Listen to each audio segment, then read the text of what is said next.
This is the Detroit Sports Podcast Network.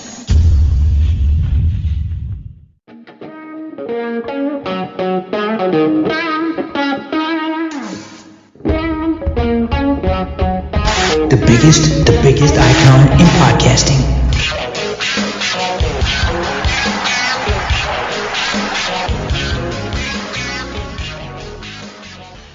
Welcome in, everybody, to this week's edition of Doc and Jock. I am the Doc, John Mackin, joining me, as always, for a conversation that I always look forward to, my cousin Adam, the Jock Strozinski. And we were just talking before we hit the airwaves, big news, big rumors in regards to the Detroit Lions. We got to hit it. We got to address it. Dan Campbell, you know you're a good interviewer when a website dedicates time to grade your media appearances. And that's what SI All Lions does, is whenever Dan Campbell goes to these national shows, we grade that shit because dude's going to say something that's just going to be like, what the fuck? And it's great, but we'll talk about it. Maybe, is it too much? We'll let you know if this is a gimmick. Is this too much? Will this come back to bite Dan Campbell? We'll hit all of that. And then stay tuned, because maybe I'll calm down, maybe I won't. But the Red Wings news of the week is something that we're going to discuss, and you know it can only be discussed in a way that Doc and Jock can deliver here on the Detroit Sports Podcast Network. But before we get into all that, what's up, cuz? What's happening? It's a great day to record. Sun's out, guns out. I'm enjoying life at the moment, especially after a Tigers no-hitter. Let me just share with you guys this before. I know I wanted to intro Adam, but if you don't think the Doc's hardworking, let me just explain to you real fast how this goes and why I'm talking a mile a minute. Because he does coke. Lots and lots. You're just ripping lines before shows. Because the Tigers had Spencer Turnbull throw a no-hitter on Tuesday evening, stayed up till 3 a.m., got a story up, boom, for SI by 6 a.m., then I wake up, I'm like, okay, I can get back to bed. Nope, kids wake up early, 6:45, and I'm like, oh, here we go. Get to the office by like 8:30 and let it rip. Client, article, client story, and then 2 hours of media for the Lions, and then now recording this podcast. So I'm going strong on 2 hours of sleep, 2 cups of coffee, and a boatload of stir fry. I feel good. I can go more. And I can't do this more often. I can't do this every day. But for one day, it's exhilarating, and you just go, and you get the fruits of the labor. And then just on a casual drive home, the Matt Campbell rumor drops. So in the sports world, it does not stop. And I'm riding the wave as long as humanly possible. So the secret to success is just go. And cuz, what's going on with you, man? I can't wait to catch up in the world of sports and catch your take on all this shit. I mean, you know it's going to be a good episode when we put a show together that I thought was going to be pretty good. It was going to be pretty interesting. And then as we come together to record this, we start talking about different things that are just flying all around the sports world. And we're like, you know what, scrap the entire show. Maybe we'll hold on to a piece of it. We'll check in on the Red Wings possibly, but maybe not. And let's just fucking rip it. Let's just off the top of the head, let's just talk about it. And you brought it up. You brought up Matt Campbell. And apparently there's a rumor out there. And you can go check out SI All Lions if you want to read the story. John got it up in no time. As soon as it breaks, John's on it. Matt Campbell offered full control of the Detroit Lions, and he said no. He turned this down? What's going on? See, the way in which it was reported by Dennis Dodd of CBS Sports on a video is that, you know, he's talking about Matt Campbell's loyalty to Iowa State. He got an extension, I think, until 2028, got more money for his assistants, and he kind of frames it like, why would Matt Campbell leave such a cushy job where maybe the upward trajectory is to a university, a big-time university here in Michigan, to go to the Detroit Lions where it's constant dysfunction, your career goes to die, and you end up just having to be an entertainment sideshow instead of winning? I could see that, but the numbers are so sick. And control, that is a luring offer. I feel like it is kind of a knock against the Lions. If it's true, if Matt Campbell was the target, the hot name, and got 8 years, $68.5 million plus control, the control probably is the part that's unsubstantiated. Yeah. But the 8 years and the $68.5 million, that couldn't do it. You then got to go 6 years, and we don't know the numbers for Dan Campbell. I am actually happy because I feel like Matt Campbell, it kind of smells to me like a guy that was using the Lions to negotiate against Iowa State. And he's like, look, man, when you have leverage and you have the opportunity for someone to covet you, you then can go to the place you really love, which is Iowa State, and say, hey, give my guys more money, give me an extension, security till 2028, fat buyouts so that I can go to Michigan or go to a big-time college program. For a guy like Matt Campbell, for this to come out, true or untrue, you just raised your profile to a degree that is unbelievable. So I believe the offer was there. To this degree, probably not, but I'm glad he didn't take it. I think Dan Campbell, and when we talk about it, will be fucking hilarious. I think he's been such a breath of fresh air that his tie to the city makes you really want to root for him and, really want to attach to the guy because, look, he's entertaining as fuck. And if he can add that with winning, dude, I'm telling you, when I tweeted Shawn Michaels coming off of the, top there, it's not out of the realm of possibility that Dan would do it. That he'd see and be like, you know what? That fucker John has a good idea. Let me just find a way here to stroll down here to the arena via rope and some rest music, and let's get these people off their fucking seats. So I think Matt Campbell turning down the massive contract has a lot of juice to it, but I don't think that it was the wrong decision for the Lions to end up with Dan Campbell. Yeah, I agree with you. Like, I'm over here looking over a couple different stats of Iowa State, and to me, for you to be successful in the NFL, you don't necessarily have to be a college football coach at a big-time university. You don't necessarily have to go through all the hoops of being an assistant somewhere, but you generally want somebody who's kind of walked in some of those footsteps. At least I would. And if you're coming to the Detroit Lions, I think you really want somebody with a bit of a profile, a bit of a lineage, a bit of an understanding of one, how it's gone so horribly wrong here, right? And I think Dan Campbell has a lot of intimate knowledge of what went wrong. I mean, he was on that 0-16 football team. He's been here. He's been through it. He understands. You also want a guy who kind of understands what the fan base goes through. And like, I think that's part of what Matt Patricia didn't really understand. And I think that was part of the contention between Matt Patricia, the fan base, and really and truly all the guys in the room, asking questions of Matt Patricia and some of the attitude and the snarky responses you would get from him. I think what you end up with, like, if it's true, if the rumor is true that that Matt Campbell was basically offered everything underneath the sun to come here and he turned it down, I think the sun shined on the Detroit Lions, and they were very, very fortunate to get Dan Campbell instead of Matt Campbell, and end up with Brad Holmes as the general manager.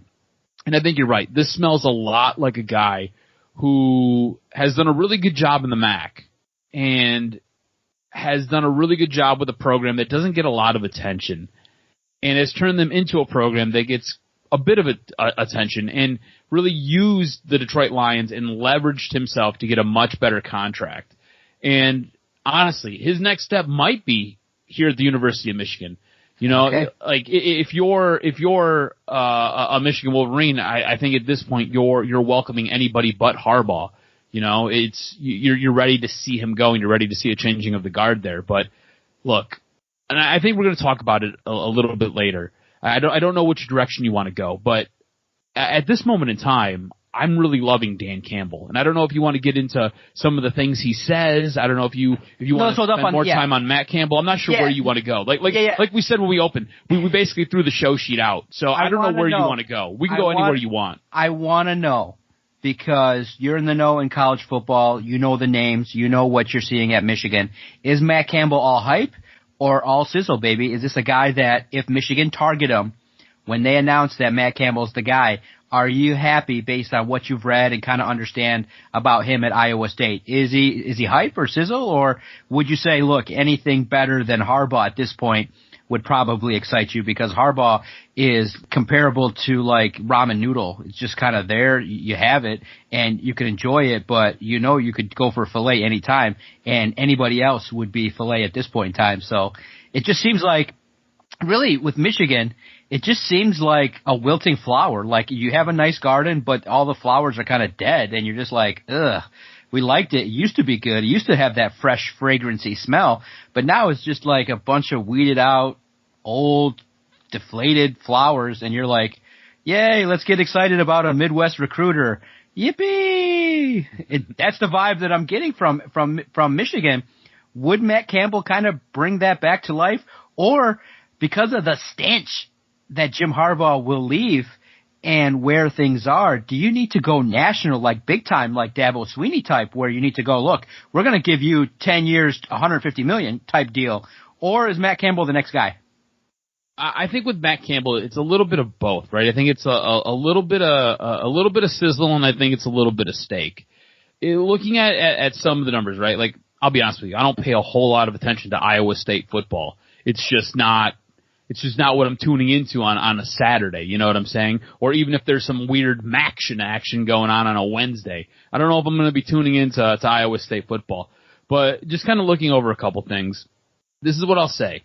He stepped into what I would deem a pretty tough situation in Iowa. Iowa State's not a huge football school. If anything, it's probably more of a basketball school than it is a football school. And in a very short period of time, he's been able to turn that program around, and I don't want to say make it a national a power, but he's made it relevant, and that's tough to do. He's gotten to 4 bowl games. They've won half of them. It's better than pretty much anything Bo's ever done. On top of that, looking over some stats and looking, just kind of doing a bit of a deeper drill into his seasons. Once he got his guys in there, once he got the players that he was recruiting in there, the program really took off. Looking at how many points they put up per game, how many points they allowed, it was night and day compared to when he took over and what he took over. So all that leads me to believe that this guy knows what he wants to do, knows how to recruit. He's a guy who has a plan and can execute his game plan. Now, right there, that's the stake. All right, all that's the stake. A little bit of sizzle because they've never really won more than I think it's 9 games in a season. So it basically it's the equivalent of what Michigan gets now. He's never really won a big bowl game and really hasn't done it at a super high level. I mean, it is the MAC. You know what I'm saying? And look, I'm not trying to disparage the MAC, but it's not the Big Ten. It's not the SEC. For that matter, it's not even the ACC, which consists really of only Clemson. What, Houston's in what, is that it's Pac-12, I think? I don't know. So, but Houston's had like a pretty solid program. I digress. Anyways, it's not a big conference. It's a smaller conference. But all that being said, you've seen good coaches come from smaller conferences, come from smaller schools. In Michigan State's case, Mark Antonio was a great coach. He was great for that university, great for that program. Urban Meyer, same deal, right? Bowling Green, Utah, next thing you know, ends up at Florida, ends up at Ohio State. You know, that's kind of the progression. I think he would be a fantastic fit for the University of Michigan, and I think if you're a Michigan fan, you're going to be excited when he slides in. Yeah, if he does slide in, if that's the case. We're already talking like it's a done deal. Yeah, and what I think people were impressed with was the 34-17 drubbing of Oregon in the Fiesta Bowl. It's a big-time bowl. 50th annual Fiesta Bowl. 2021 PlayStation Fiesta Bowl was won by the Iowa State Cyclones in a dominating fashion, 34-17. So one season can do that when you get all the hype. And you can do that. That's what you're supposed to do. This is a beautiful thing for Matt Campbell. He's sitting back going, cha-ching, bada bing. This is good. Now everyone knows that a potential fat offer was made to me. Now everybody can know what I'm worth. Now you got to deliver this year and maybe just ride out a couple more years with success there at Iowa State, maybe another marquee bowl, and then you get over to Michigan. I think that's a realistic opportunity there because I think Michigan has to change it up. It's a product right now that, unfortunately, the best word to describe it, and I'm being factual, I'm seeing it from you guys. I'm not saying it. I'm not the one fueling this disdain for the football program. Right now, the word that's being thrown around is stale. It's a 9-3 program that is going to be behind the bus, behind the line of Ohio State for the foreseeable future. And nobody that's a passionate sports fan wants to just settle for second place at best. And this year could be a real bad season upcoming too, based on what you've lost and where things are at with Ohio State and how they're just keeping the machine rolling. Things at Michigan could be really, really bad. So this could be the epic season, the collapse where you go 6-6, a lot of losses, or have an epic collapse that really forces the hand of Ward Manuel, where it's like, okay, we will now, do the whole mutual parting of the ways and go our separate ways and see what happens. So we'll see. Matt Campbell, juicy name, juicy rumor. We'll see what comes of it in regards to this rumor and whether or not, this was the real offer and control. He could have said, I want my groceries. He could have got whoever he wanted. Man, but at least it gives the indication too for the Lions that, they made an offer that was serious and then they went out and got their guy. And I think as a backup, okay, a guy with no experience, maybe he's not the best choice, but if you surround him with epic coaches and you're a general manager and you get him the ingredients, then that's all you can do. And then the rest is on Dan Campbell. So currently, you and I talked about it in previous podcasts. We said, based on what we're seeing, the sheer number of media appearances that Dan Campbell and Brad Holmes are making, and what we're seeing in comparison to Matt Patricia and Bob Quinn, you knew this is what they wanted. They wanted somebody to kind of, and I think this is all a diversion. Like I said, this is all hype. This is all PR to divert the stank that is that roster in 2021.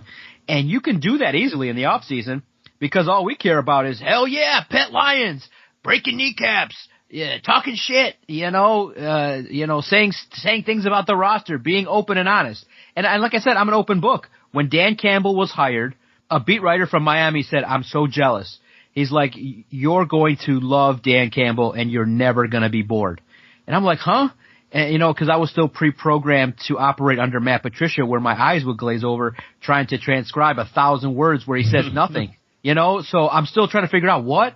And then all of a sudden I'm like, holy shit, there's like 5 articles and quotes off of one interview. And then I got now a bit. Every appearance he goes to, I grade it and people love it.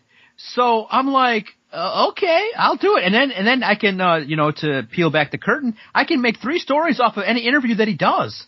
And it's amazing. People read it and he's entertaining and he's funny and he tells, and what he says is, I'm not the kind of guy that needs a script that can just sit there and read off of it and tell you. He'll answer the questions honestly, directly, and you believe that, okay, the bullshit that he's going to spew to us to hide things is just going to be in, kind of just diversion and using other words, but he's going to direct it in a positive way. Like I asked him about Penei Sewell missing. Now, of course, when your rookie misses minicamp, it's not the best, but he's like, no setback, he's in the Zoom, it's all good, he's going to come in and handle his business this week. Boom, direct, to the point, honest, quotable.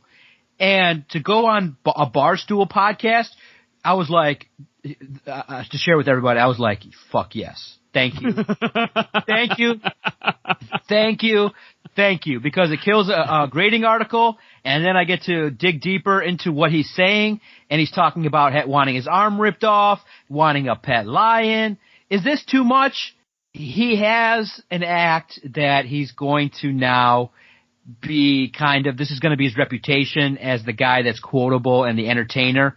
Eventually, no matter what, whether he was boring or subdued, he's going to have to answer to the wins, and he's only going to get this year. So I'm enjoying the hell out of it. And whatever happens this year, we're going to evaluate his analytics, and we'll talk about the thing that he said, because that was interesting as well, football related. But do I care that he's acting this way? I say, bro, the Lions were so fucking boring the last 3 years that I'll take it. If you can't win. Great, right? Yeah, if you can't win on the field, then winning the entertainment is way better. I'm having the time of my life. We're enjoying talking about it. Look at us. We're getting amped. We're going to talk about pet lions and ripping arms off and wild ass shit that he does. Chewing kneecaps. what better way to kind of divert the attention of the fact that they're going to score 22 points a game and give up 35? I mean, like, so here's the thing, right? Like, all of this isn't going to help them win games on the field, but I love the fact that they have a bit of a personality. I love the fact that I can be on the edge of my seat because my football coach is going to talk. Like, when was the last time that was ever a thing? At least around here. When was the last time that you ever got excited? We were sit kids. down and listen to a podcast or watch a YouTube video or watch Right. a presser even. We were kids because it was Wayne Fonts. What do you mean I'm fired? It was Wayne Fonts. We were kids. We were like, we didn't know what it was, but this is great. It's absolutely fantastic. And like you said, he's such a curveball because he is so unscripted, right? Like he's just a blue collar guy. And look, I don't mean this to demean him in any way because I really do believe he's a pretty intelligent guy. And I think he's hyper self-aware. And that's one thing that you can say about him that I don't think you can say about a lot of people is that he's really self-aware. And I think he's about as jockey as a jock can be and still be able to communicate with you and get the point across and make you understand. On top of that, the guy is so gregarious. He like brings you in and makes you feel like you're a part of whatever it is that's going on. You've been in the room with him way more than just about anybody else. You can't tell me that when there's a press conference going around or going on that it doesn't feel completely different than what you had with Matt Patricia. With Matt Patricia, it felt almost like they were trying to guard the codes to nuclear warheads, and what you had on the field was basically just a pissing match. This guy's like, hey, come on in. You want to do a shot? You want to do a beer? Take your shoes off. Put your feet on the couch. It's cool. No big deal. Let's just talk about it. It'll be great. Like that's the feeling you get with this guy. And when he goes out there and talks like, I really do wish these guys would get a freaking lion. Can we just go there real quick? Like, I'm all over the place. I know I am. But I really wish they would get like just a big white lion and get a big blue bedazzled collar on it and just let this man walk up and down the field with it with a massive chain. You're going too regal. We're the wrestling guys. He needs a Ric Flair white robe. Bedazzled, where he walks out there and you're like, why the fuck is Dan Campbell wearing a Ric Flair robe? And he sits there, he does a twirl, and he comes out to Ric Flair music. He's got the look because he's built like a fucking brick house. He comes out like a brick house. I'm telling you, if this gets back to Dan Campbell, if you win the Super Bowl, the next press conference, you come out in a Ric Flair robe. And you go out there and you twirl around and you go, woo! And you just start doing some wild ass things. And you're like, okay. Now, here's what I was thinking as you were talking. He's an open book, right? Yeah. And I'm a shit talker if you know me. If you tell me something and I can find a sarcastic way to send a text to you, now look, it comes from love and I only do it to people I love. That's the secret.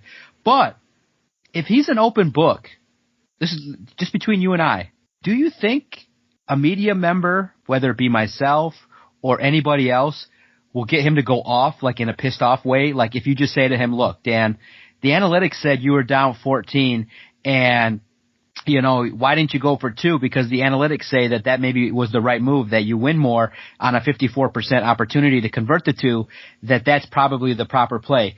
And then he comes back. Do you think he'll have a moment, not a jovial moment, a moment where someone asks him something and he just goes off and storms off? Because remember, emotions are fun when there's no pressure. Mm-hmm. But there's going to be a time, whether it be me, whether it be another media member that's going to be direct and ask him, hey, why did you go for it on 4th down when you know your defense is not capable of making a stop with this roster?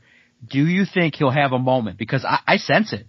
I sense one moment where he's just going to be like, beep, beep, beep, beep, beep, beep, beep. And you're going to be like, oh my God. Because if you're that competitive, can you rein it in?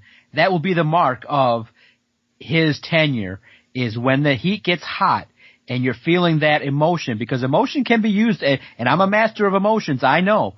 if it can get riled up to that degree and you could start going with it, someone could say something at the wrong time. He's having a bad day, coming off a day where he's been up since 1 a.m., coming in off a flight from Los Angeles, and you go, hey, how's it feel to kind of lose to Matthew Stafford, and you see him celebrating after a 41-3 win. How do you feel? And he's like, fuck, how do you think it makes me feel? It sucks. Do your job better. What kind of fucking question's that? I could see it where he has one meltdown where he might have to issue a public apology. Just one. I think he has one. Here's the thing, and I think this is what makes him great, right, is he is emotional. He is a guy who, when he speaks, it's not thought. It's more heart, right? It all comes from the chest. It doesn't necessarily come from the mind.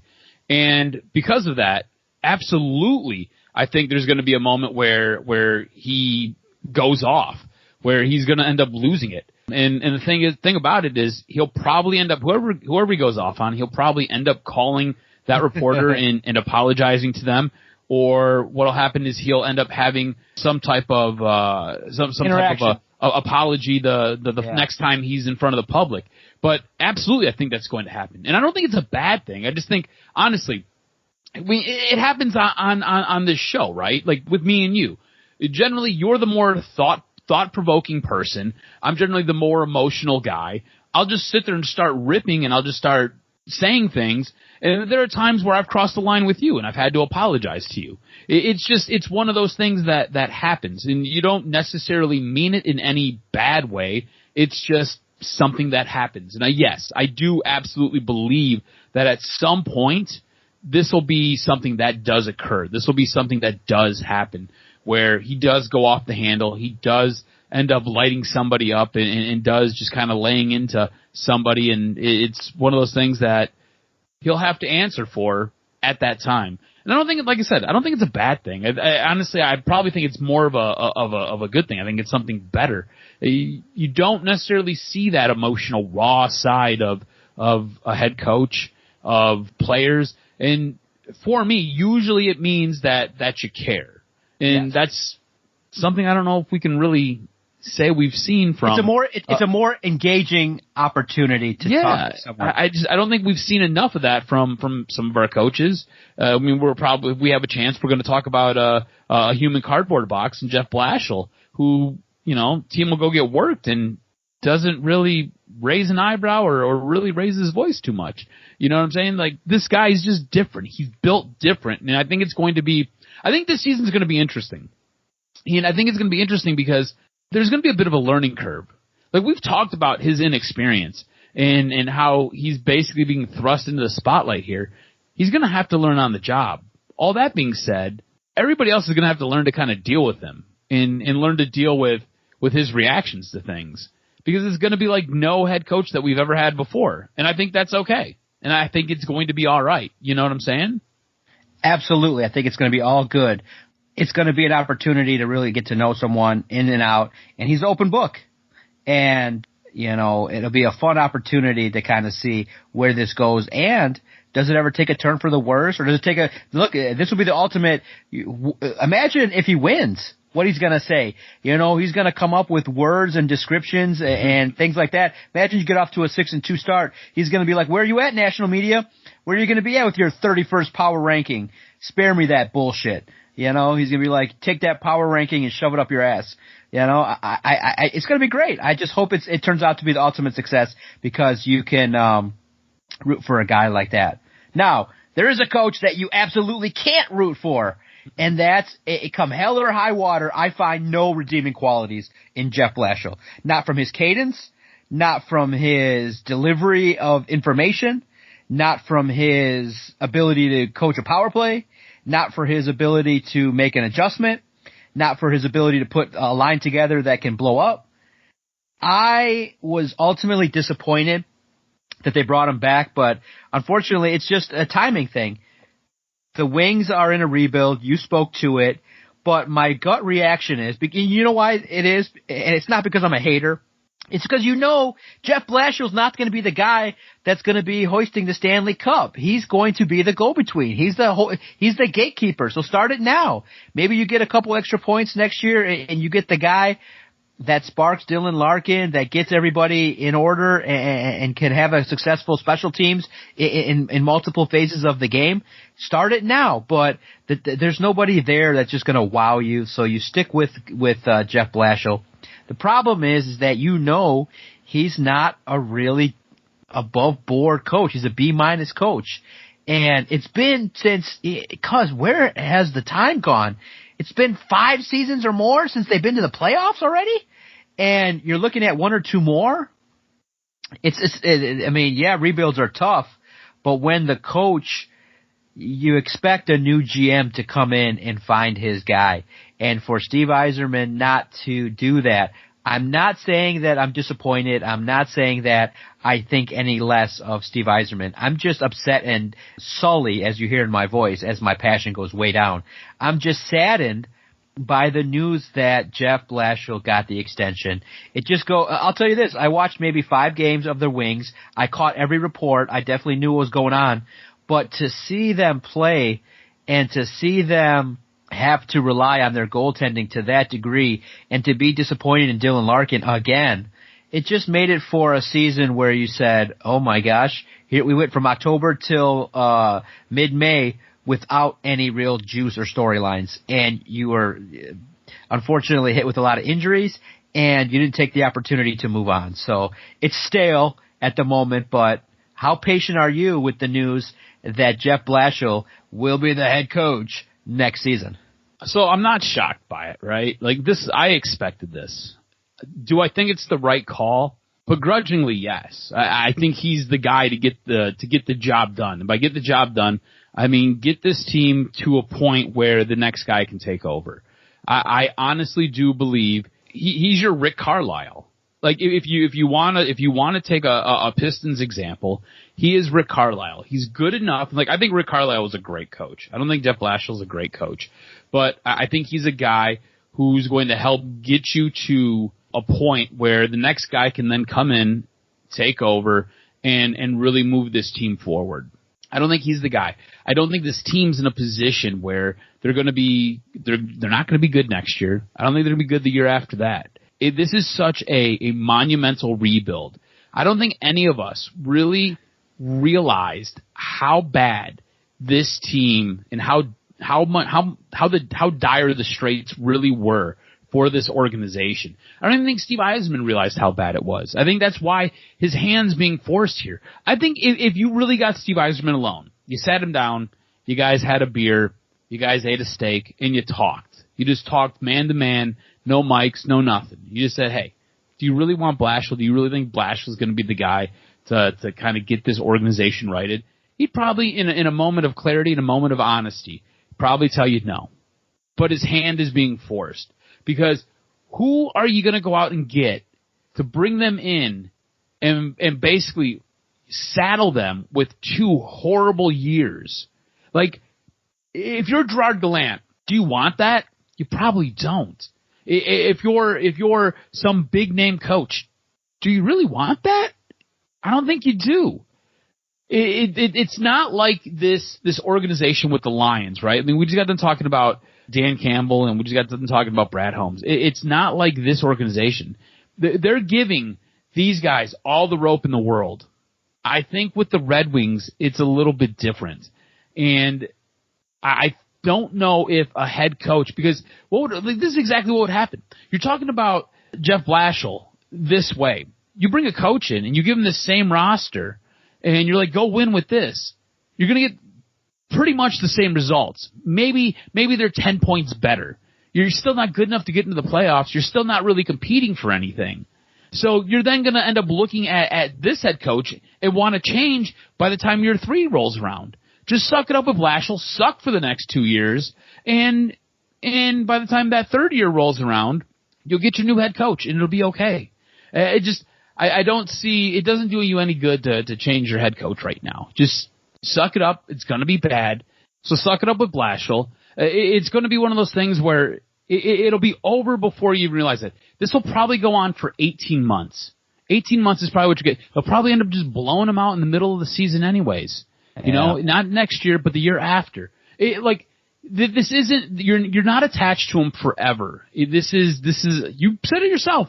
Your words describe it best. He's a stopgap, and that's all he's there for. Yeah, I know. It's so tough because you and I are passionate fans and we want to see change faster.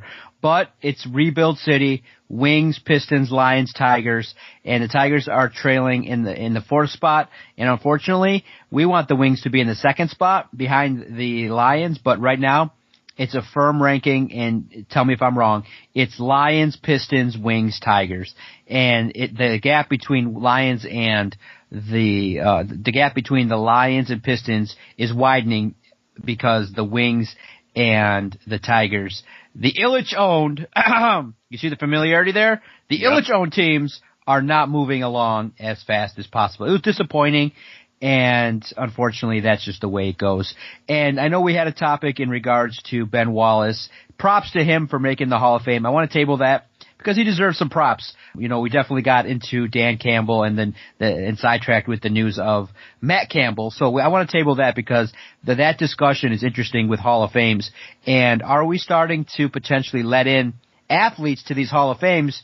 Maybe not so much based on true Hall of Fame criteria, but I'm interested to get your thoughts on that, and we'll definitely touch on that, table that until next week. I've enjoyed the 40 minutes of podcasting with you, my friend. Our time has come to a close. Make sure you follow Adam on Twitter at AdamRSTROZ. Follow the network at Detroit Podcast. Look, you may not like Jeff Blashill, but you're going to like the podcast that we put out each and every day.